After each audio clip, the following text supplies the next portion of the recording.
Bom dia! Sábado também é dia de entrevistas com os candidatos ao governo do estado e seguimos ao vivo para todo o Mato Grosso do Sul. Abrimos aqui durante 25 minutos espaço para as propostas, ideias e análises sobre a viabilidade de alguns pontos dos planos e programas de governo. O MS1 recebe hoje para sua rodada de entrevistas o candidato ao governo do estado pelo PRTB, Capitão Contar.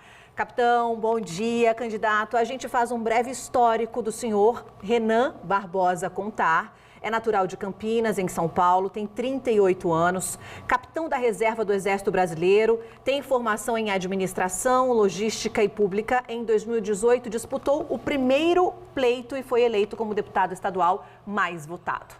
Candidato, vamos começar falando de educação. Entre as suas propostas, o senhor apresenta como ideia um incentivo à implementação de escolas cívico-militares. O senhor tem um levantamento de quantas conseguiriam ser colocadas em prática durante o seu mandato?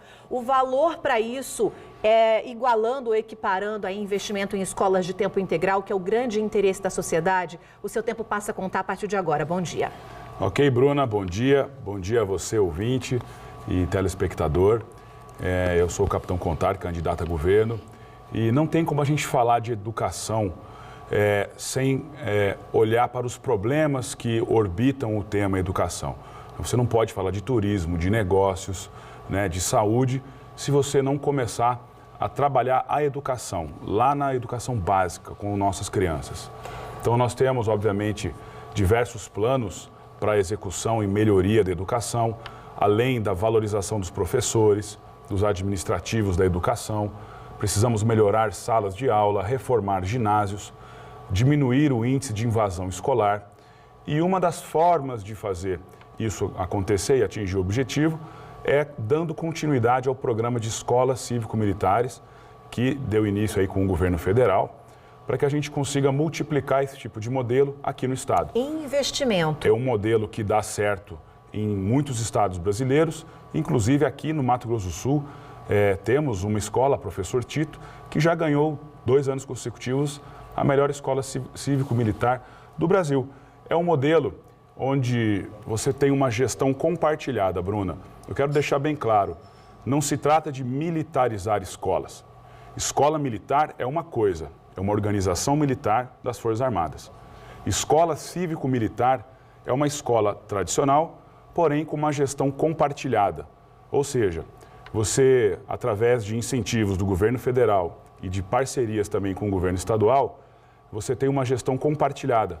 Ou seja, militares, preferencialmente da reserva, ocupam espaços de monitoramento dentro da sala de aula. Mas quantas o senhor gostaria ou tem interesse dentro do seu plano de implementar? Isso depende de orçamento. Depende do orçamento a ser aprovado ainda. Eu, no primeiro ano de governo, chegando lá, terei que respeitar o orçamento já aprovado esse ano. Então, é um planejamento que iremos fazer para fomentar esse modelo que eu acredito e os pais dos alunos também. O senhor também pretende combater, dentro dessa sua proposta, a indisciplina na escola, resgatando o respeito com os educadores, implementando também a cultura de paz e sociabilidade entre os alunos. Entende-se que o senhor também pensa no equilíbrio para que esses alunos não se sintam intimidados ou que encontrem ainda dentro da escola o respeito à diversidade. Seria isso? Qual professor, Bruna, não quer chegar numa sala de aula e encontrar o ambiente organizado, limpo, as crianças em silêncio, respeitando aquele momento escolar? Qual pai e mãe não quer ter o seu filho num ambiente escolar digno, organizado, seguro, livre de qualquer influência externa, como drogas, assédios sexuais? Então, pensar no aluno, que é o nosso grande tesouro, é pensar também na estrutura, na segurança, na saúde alimentar dessa criança. O senhor é a favor dessa cultura militar chegando em vários setores, como é a postura do presidente Jair Bolsonaro? Não é a cultura militar, são os valores que as Forças Armadas praticam. Organização, disciplina, coerência, agir dentro da lei. Não se trata de militarizar o aluno. Mas a gestão numa escola como essa é compartilhada? Não. Com os militares? Não, você tem os valores militares que são praticados nas Forças Armadas e nas polícias dentro da sala de aula. Hierarquia, disciplina, organização, limpeza, pontualidade, patriotismo, civismo, entre tantas outras que nós podemos citar aqui. Candidato, a gente vai ter entrevistas, perguntas, aliás, que são direcionadas a todos os candidatos ao governo. Eu faço um breve sorteio aqui. Nós temos 5 disponíveis, 3 serão lidas aqui para o senhor, para que o senhor possa responder. Pergunta de número 1 é a primeira participação dos telespectadores aqui nessa nossa conversa. Responsabilidade ambiental. Quais são os planos do senhor para combater, por exemplo, queimadas e desmatamento no Pantanal? Maria Alice Brito, da cidade de Amambai. Maria Alice, obrigado pela sua pergunta.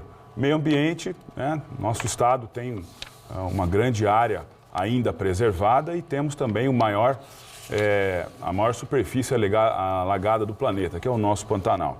E que todo ano tem um processo natural de queimadas. O que nós temos que combater, obviamente, são os crimes ambientais que ocorrem no nosso estado. Queimadas clandestinas, ok? Invasão de áreas de preservação. E como é que a gente combate isso? É fiscalizando, é modernizando as formas de fiscalização. E também em parceria com institutos de tecnologia, né, com observatórios, institutos aí que são observatórios, né, que podem estar trazendo dados para a gestão pública. E temos também um estudo de inteligência, onde normalmente pega fogo, onde normalmente se tem áreas de degradação e, obviamente, buscar recursos para garantir que esses programas sejam efetivamente seguidos. Aproveitando que a Maria Alice está falando de meio ambiente, tem algumas perguntas também em relação a isso. Na área ambiental, o senhor aponta como projeto esta modernização do sistema de emissão e licenciamento de autorizações. Isso significa uma redução de exigências e uma aceleração de prazos. O que pode oferecer? Isso pode oferecer algum tipo de risco para o meio ambiente? Não é redução de exigências, é redução de burocracia. Então, se algo leva 40 dias para ser emitido, nós queremos reduzir esse tempo. Se algo custa caro para poder ser conseguido, nós queremos reduzir o custo disso e tornar mais ágeis e mais rápidas a questão do processo administrativo em torno de qualquer tipo de licença, alvará. A ideia sempre será desburocratizar e simplificar para o cidadão. Isso, naturalmente, vai diminuir custos tanto para o Estado como para o cidadão. O senhor sempre foi um crítico aí do atual governo do Estado. Se eleito governador, o senhor pretende manter ou suspender alguns projetos relacionados ao meio ambiente, como, por exemplo, o carbono neutro até 2030? Veja bem, o meu posicionamento na Assembleia sobre ser ou não oposição sempre pautou na razão e na coerência. Quando o governo estava certo, e no meu entendimento os projetos eram de interesse social e positivo, eu era a favor. Quando eram contra, como aumento de tributos, né, indícios de corrupção e outras pautas aí polêmicas que já tramitaram na Assembleia Legislativa, eu fui oposição. Não significa que eu tenha um lado, né, de ser oposição às cegas. Eu tenho um lado de coerência. Então, aqueles programas que dão certo e dão resultado no Mato Grosso do Sul serão mantidos ou melhorados. E aqueles que não dão certo, nós queremos de verdade poder melhorar. Vamos falar sobre habitação? Vamos. Uma das demandas muito grandes aqui do Estado. No seu plano de governo, o senhor disse que pretende implantar o maior programa de habitação popular da história de Mato Grosso do Sul. Em números, o senhor fala em quantas casas construídas e entregues à população em 4 anos, candidato? Isso depende de orçamento. Eu só consigo te falar em números quando eu tiver um orçamento. A ideia é que a gente consiga suprir pelo menos a maioria das faltas de residências, que hoje são em torno de 80 mil. Então, fazendo um grande aporte de recursos no nosso estado, fazendo parcerias com a União, com o município, com a iniciativa privada. Estado, por exemplo, porque quando o senhor fala no maior programa de habitação, já entende-se que eu tenho um planejamento aí de números. Eu vou te dizer por que é o maior. Por que é o maior? Porque nós vamos fazer mais com menos. Não vai ter corrupção, não vai ter licitação direcionada. E nós queremos entregar casas inteligentes, que já venham com geração de energia solar, por exemplo, captação de águas pluviais, que tenhamos um sistema de saneamento condizente, porque isso também é saúde. E quando a gente fala de residência, Bruna, é dignidade. Não tem como você falar de emprego, né, falar de educação, se você não tiver um ambiente para você poder criar a sua família, né, e crescer na vida. Então, casa é dignidade. E além de tudo, Bruna, após construídas, após esse projeto sair do papel e virar realmente casas, Nós queremos que haja total transparência na distribuição, no sorteio. Queremos atender também algumas prioridades, como mulheres vítimas, né, de violência doméstica. Nós vamos chegar lá, candidato. Okay. Eu preciso ainda continuar nesse assunto habitação, porque estou vendo que muito provavelmente para o início do ano que vem, por exemplo, serão necessários investimentos estaduais. Eu tenho os números aqui. Ó. O orçamento federal do ano que vem, que já foi definido pelo presidente em relação à habitação, ele está bem apertado. Na habitação, por exemplo, neste último ano do governo Bolsonaro, foram investidos 600 milhões de reais em habitação. Para o ano que vem, o valor já baixou muito, estratosfericamente. Ele está já em torno de 30 milhões de reais para investimento em todo o Brasil de habitação.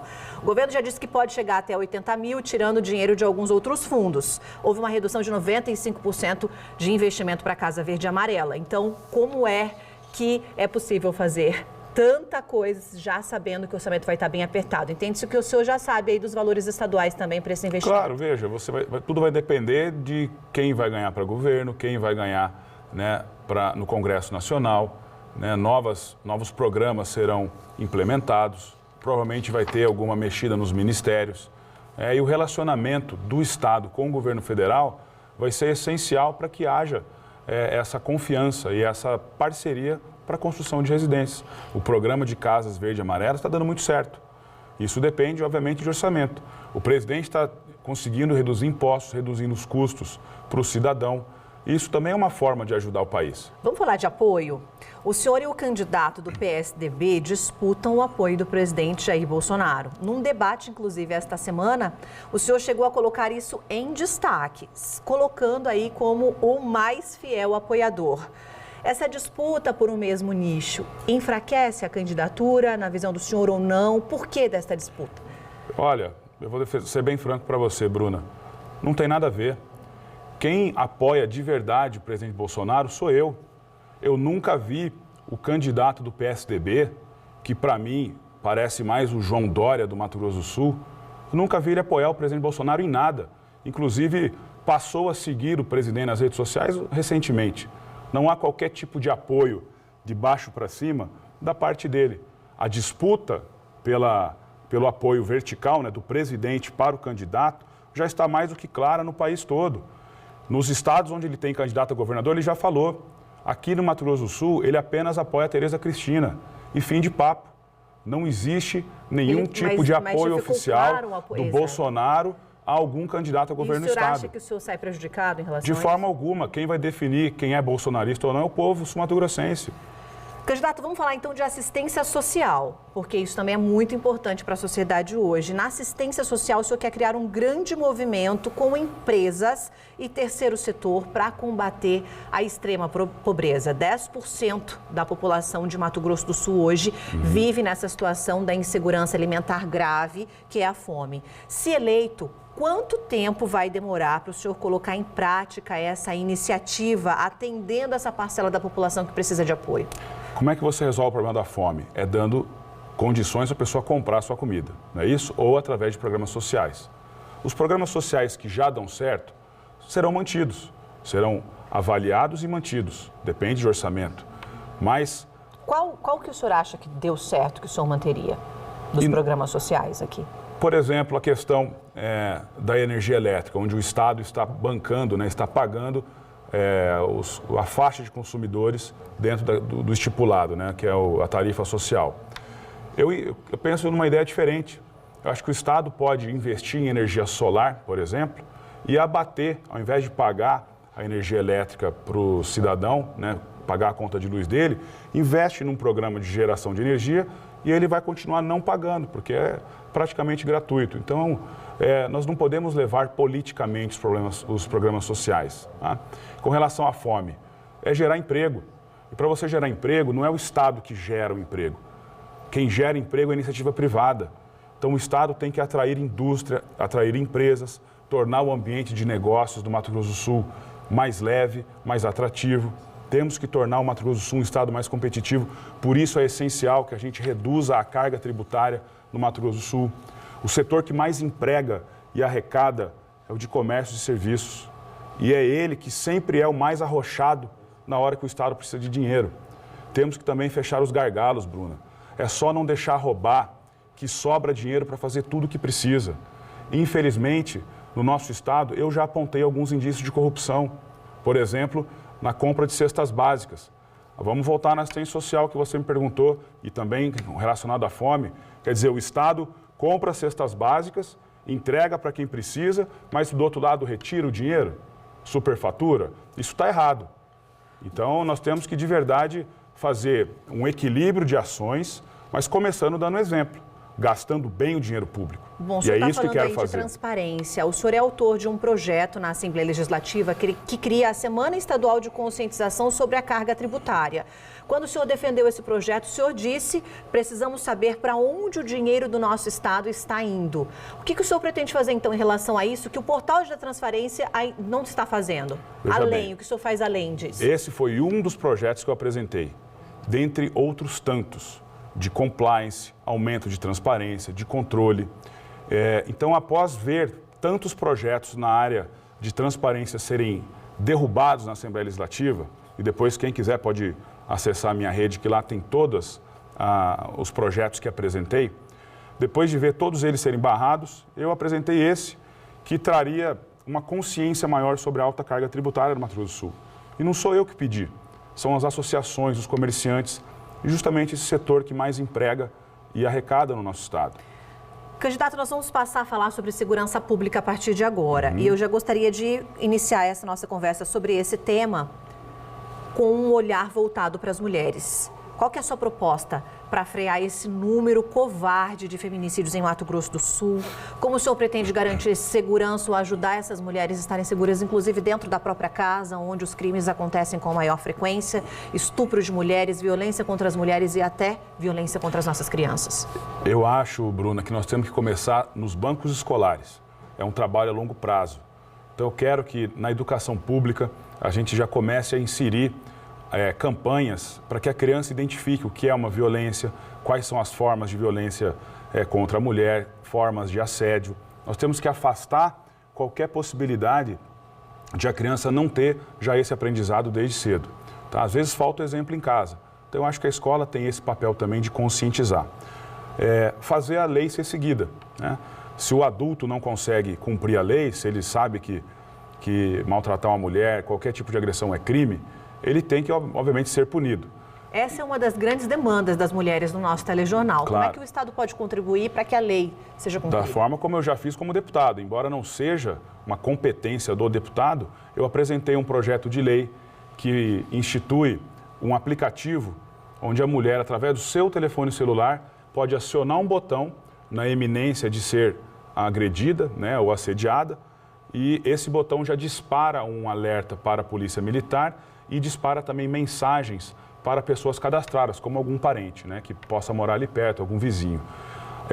A polícia já receberá a geolocalização dessa pessoa naquela área. Isso facilita e agiliza o processo. É o processo do botão do pânico, mas sendo baixado como aplicativo? Exato, no smartphone.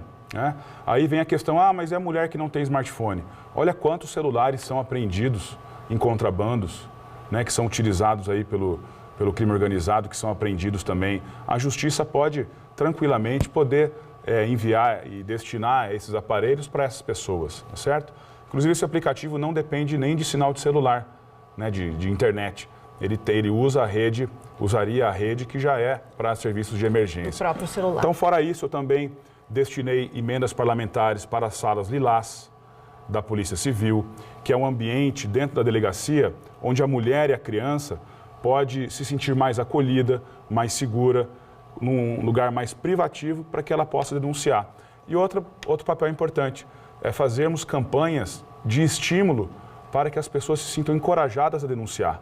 Quanto mais denúncias tivermos, mais identificaremos os focos de violência e assim poderemos agir mais efetivamente sobre esse problema. Vou fazer o sorteio de mais uma pergunta dos telespectadores. Candidato, nós temos mais duas para serem lidas. Pergunta de número 5, agora aqui na tela.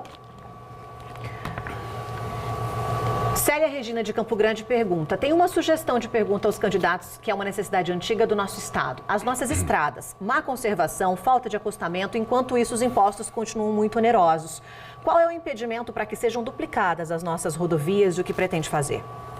O sonho de consumo é que a gente tenha, obviamente, estradas rápidas, seguras, bem sinalizadas. Em alguns casos, a rodovia é federal, em outras é estadual, né? Nós temos dinheiro suficiente para poder tornar as nossas estradas seguras e bem sinalizadas. O problema é que é mal empregado, né? Veja as operações que tivemos no passado, lama asfáltica, motores de lama. Se o dinheiro não for desviado, Bruna, você consegue fazer um asfalto de qualidade. O problema é que os gestores públicos não se atentam a isso e acabam usando mal o recurso público. Se você compra algo, né, você contrata uma empreiteira para fazer uma obra, esse dinheiro não pode ser utilizado para abastecer campanha. Esse dinheiro não pode ser usado para caixa 2. Então, se você retira qualquer possibilidade de corrupção, por exemplo, na construção de estradas, como a nossa ouvinte aqui perguntou, você consegue entregar uma estrada de melhor qualidade. O senhor é a favor das privatizações? Privatização quando o serviço público, né, quando o poder público não estiver dando conta de tornar aquele nicho, né, aquele setor ou aquela área. Mas para as estradas, por exemplo, que é a pergunta da nossa telespectadora, o senhor acha que é possível? Nós temos que esgotar as possibilidades públicas primeiro, porque isso é um dever do Estado, manter as suas estradas. Inclusive o Mato Grosso do Sul tem aqui o Fundersul, que o governador Reinaldo Azambuja, né, aumentou as alíquotas agora nessa última gestão dele. Então, dinheiro tem mais de 1,5 bilhão em caixa para poder fazer obras, né, para melhorarmos as nossas estradas. Agora, usam politicamente esse dinheiro, às vezes construindo ciclovias em municípios. Então, é uma forma da gente poder estar melhorando essa questão que foi perguntada, é aplicar corretamente onde precisa. Eu vou fazer a última pergunta, que nós já estamos caminhando para os últimos 5 minutos desta entrevista, para garantir que 3 telespectadores participem com a gente. A 4ª pergunta é direcionada, então, portanto, ao senhor neste momento. Lembrando que são perguntas neutras. Aqui em Naviraí, estão há vários anos montando um centro de hemodiálise. Já tive a informação que são 18 máquinas, mas nunca inaugurou. O que pretende fazer para resolver isso? Azaria Duque da Silva, de Naviraí. Obrigado pela pergunta, excelente. Nós até temos equipamentos funcionando. O problema é que não tem um profissional para poder operar aquele equipamento. Então, isso é a falta de planejamento. É uma má execução de um planejamento de saúde. Não adianta você ter o equipamento e não ter o operador. Não adianta você destinar recursos e ele for mal empregado. Então, hemodiálise, obviamente, Naviraí é uma cidade regional, né, que recebe ali pacientes que orbitam ali a cidade. E nós precisamos, de verdade, tornar os serviços públicos efetivos. Isso não só em Naviraí, mas também em outras cidades que precisam da regionalização da saúde, para que não sobrecarregue, por exemplo, a capital, para que você, sul-mato-grossense, não precise ir até o estado de São Paulo ou Paraná para poder receber um tratamento. Isso tudo é gestão, gente. É pegar o dinheiro que existe, né, e aplicar de forma correta, com bons secretários, com pessoas técnicas que irão de verdade cuidar de você, dos nossos profissionais da saúde e também das instalações de saúde que já existem. Candidato, eu queria ainda pegar um pouquinho de carona na Maria, que participou com a gente, ainda com foco nas nossas estradas, nas nossas rodovias. Quanto o senhor acha que um governador do estado ele pode interferir ou pedir o apoio do governo federal intensivo mesmo nas melhorias, influenciar mesmo nos investimentos para as rodovias, como por exemplo a 262, que nós temos vários projetos aí de investimento de empresas, indústrias inclusive, que precisam desta melhoria na rodovia, como celulose, por exemplo, e nós temos a rodovia que precisa urgentemente de uma saída, de uma reforma, de uma obra, né? Mais de 30 bilhões de reais investidos aí com a indústria vindo para cá. É levantar da cadeira e ir em Brasília buscar o recurso. É chegar na bancada federal de deputados e essa base poder trazer e angariar recursos para o nosso estado e não ficar usando politicamente esse dinheiro de emenda. Por isso é importante que a gente eleja deputados que tenham a coerência, né, e queiram trabalhar pelo Mato Grosso do Sul e não queiram mais ficar fazendo politicagem com dinheiro de emenda. É importante a atuação dos parlamentares sul-mato-grossenses nessas questões de aporte de recursos. Óbvio que, tendo um governo alinhado com o governo federal, facilita, melhora demais. Mas o presidente Bolsonaro jamais olhou para os estados dessa forma, de medir se é base ou não é base. Tanto que ele atendeu diversos estados do Nordeste, onde ele não é tão popular, né, como em outros estados. O presidente foi muito coerente em todas as ações que ele fez pelo Brasil afora. Bom, falamos de investimentos que chegam para o Estado. No seu plano também está previsto um investimento de pesquisas em materiais como nióbio, que é um metal, grafeno, uma das formas aí de carbono, e sílica, um mineral. Por que desses estudos e por onde os pesquisadores começarão e o quanto de investimento pode chegar a partir disso? Nós estamos falando de elementos que vão ser altamente procurados pelo mundo todo. As baterias precisam ser capacitadas, né? Elas precisam aumentar a sua capacidade de armazenar energia. Você vê agora carros híbridos, carros elétricos, né? A busca por fontes renováveis de energia. Isso faz com que o nosso estado, que possui alguns desses elementos no nosso solo, possa ser alvo de pesquisa, de investimentos. Onde as pesquisas começariam? O senhor já tem, assim, algumas nas nossas universidades, né, em parcerias com universidades privadas também. Nós temos total capacidade de explorar conscientemente e de forma inteligente o nosso subsolo. Temos aí o governo federal interessado também nessas pautas, em potencializar economicamente e também em pesquisa os nossos elementos que estão aqui embaixo dos nossos pés.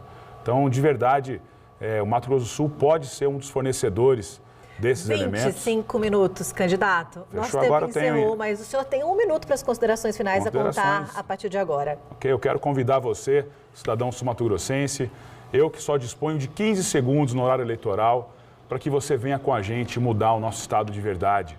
Nós temos uma chance única. Temos um dia para votar e 4 anos para se arrepender. Ou você pode se orgulhar. Eu quero ser esse voto de orgulho que vai colocar no governo de Mato Grosso do Sul uma equipe técnica para cuidar da sua vida, da sua saúde, da sua educação, das nossas estradas.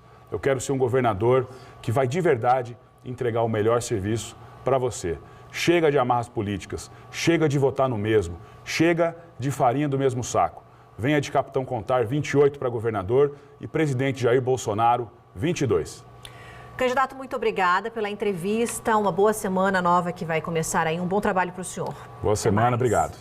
A gente volta com a rodada de entrevistas com os candidatos na próxima terça-feira, quando será a vez de Gisele Marques, do PT, aqui com a gente. Caio Tumeleiro, eu volto com você. Um bom dia, um bom sábado a todos. Bom fim de semana.